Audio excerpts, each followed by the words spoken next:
Hello, welcome guys. Today in this video gonna to show you how to change the size of desktop icon in Windows 10.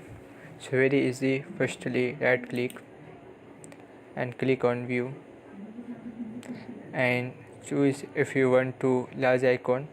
So click large icon. That's it.